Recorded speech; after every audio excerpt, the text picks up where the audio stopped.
এটাকে আপনি easily carry করতে পারবেন, একদম সহজ। এবার এই অংশে আপনার দিয়ে দিতে হবে পানি। আমরা দিয়ে দিচ্ছি ব্লু, সেটা হতে পারে 200 থেকে 300 ml। ঠান্ডা বাতাস চান, এখানে আপনি কিছু বরফ বা ফ্রিজের ঠান্ডা পানিও দিয়ে দিতে পারেন। এর সাথে আমরা যদি এখন ফ্যানটাকে চালু করে দিই, প্রথম বাটনে একবার প্রেস করলেই ফ্যানটা চালু হয়ে যাবে। দেখেন। আসসালামু আলাইকুম। অনেকেই আমার কাছে প্রশ্ন করেন এই অসাধারণ ফ্যানটি কিভাবে কাজ করে।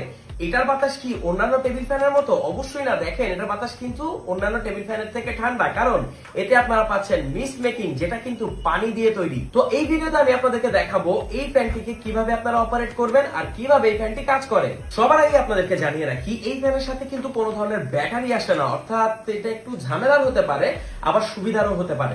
এই ফ্যানটাকে রান করার জন্য আপনার দরকার পড়বে একটা 5 ভোল্টের অ্যাডাপ্টার। কিন্তু ইলেকট্রিসিটি না থাকলে আপনি কিভাবে ব্যবহার করবেন? যেমন এখন আমি কানেক্ট করে রেখেছি একটা পাওয়ার ব্যাংকের সাথে। এটা কিন্তু আদামান 20,000 mAh এর একটা পাওয়ার ব্যাংক। আপনি চাইলে আরো বড় পাওয়ার ব্যাংকের সাথে